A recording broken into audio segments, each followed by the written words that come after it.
Hello, and welcome to Across the Hour. We give you politics from a different point of view. My name is Saquan Jones, and I'm joined by my co-host, Mensah, James Davermann, and today's special guest is Laquan Word.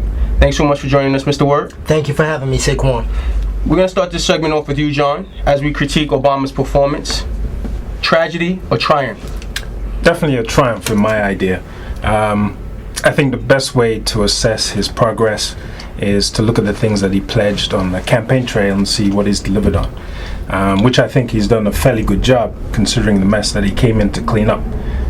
For example, he pledged to increase the access of capital to small businesses, which he did with the $14.7 billion stimulus, 20% of which went to minorities. Mm-hmm. He also promised to hone in on credit cards and protect them from their consumers, which he has done with the Credit Card Bill of Rights, stopping them from charging interest on fees and defaulting them when they defaulted on other creditors. Mm-hmm. He pledged to increase the budget for the Veterans Administration, which he did with approximately $6 billion to allow them to hire more mental professionals.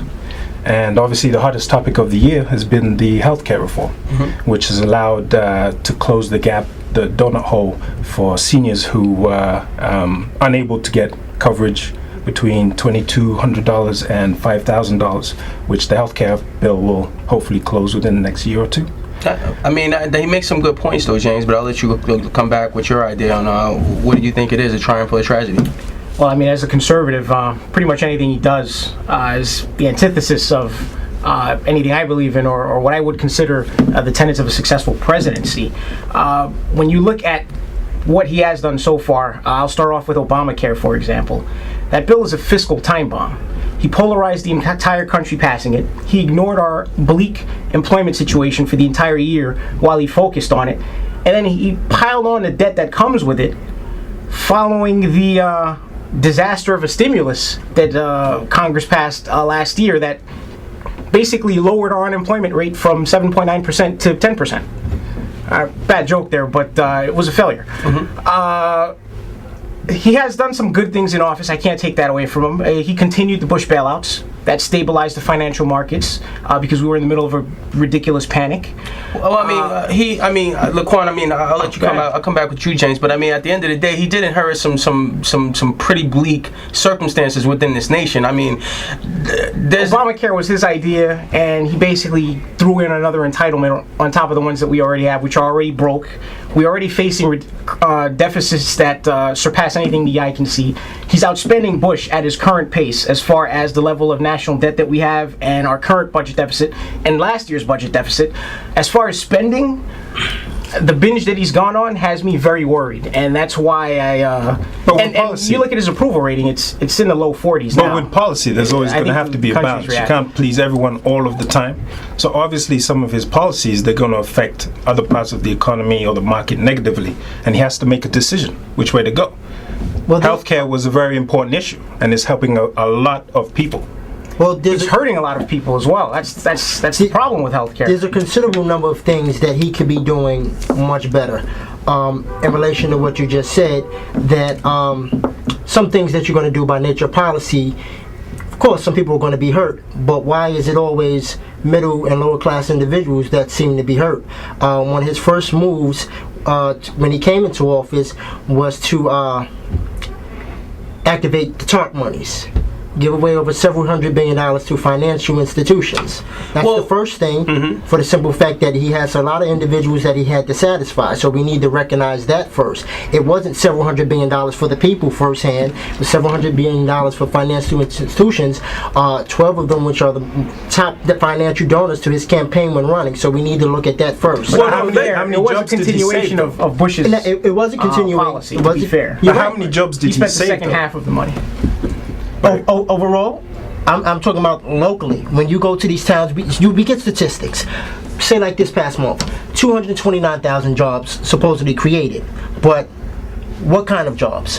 What sector will those jobs create? How many of them are sustainable, less than another $1 trillion stimulus package? And who gets those jobs? Well, let me just throw this out to you guys, and John can come back and respond as well. But I mean, too big to fail was under Bush's administration. It wasn't. You're talking about the stimulus money, and myself, I include stimulus money as being a part of the bailout package as well. You know, two separate.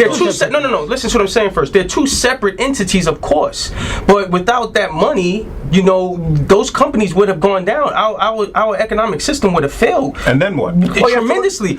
And that's under Bush's reign. I mean, you're saying it's like you going out on a date with a woman who probably was hurt 1,000 times, and you got to finish and pick up this mess once you meet her. And that's what Obama. You got to look at how the money was allocated.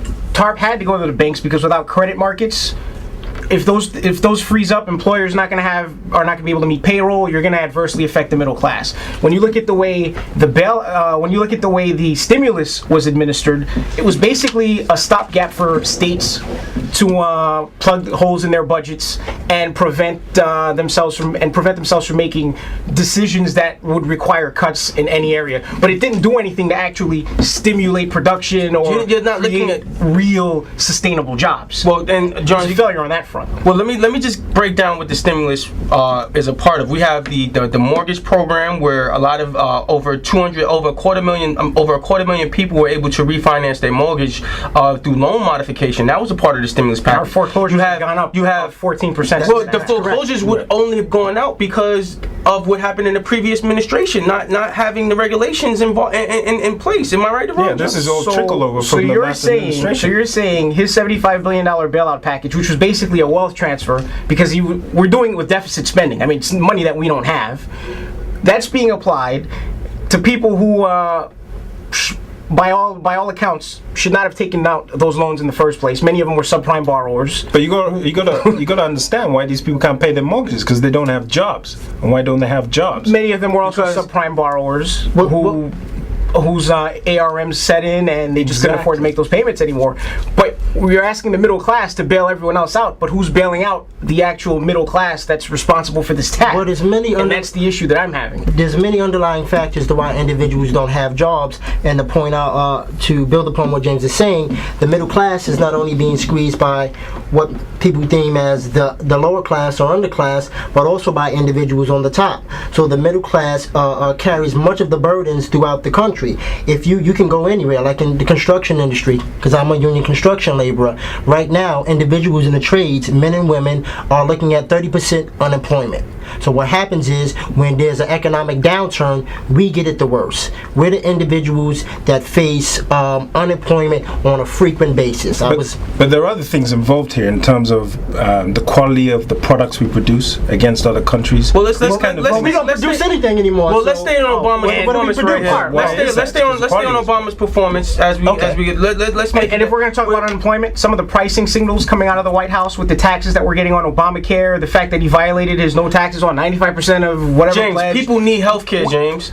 Of course people need health care, but you can't completely eliminate underwriting standards that are going to harm the insurance companies that provide that health care. James, do you not realize that if the health care situation wasn't taken care of, it would be the equivalent to the dams breaking because of Hurricane Katrina? That's how much physical responsibility an individual will have in the next 8 years. He had to address this, James. I think that's a little bit of hype you're using there. That's not. I mean, it is in the next 8 because years, no one will tell you that bill is. If you take in consideration the Kaiser Family Institute saying that from 1990 to 2018 that our healthcare costs will rise over 465%, he had to address that. They're going to rise more than that with Obamacare. They're going to rise specifically because the government is now going to be subsidizing the middle class to buy insurance policies. Whenever the government institutes subsidies, prices go up because the market wants to eat up every single dollar being spent. Prices are also going to go up because now we're not underwriting for pre-existing conditions, so we're going to be covering people whose health costs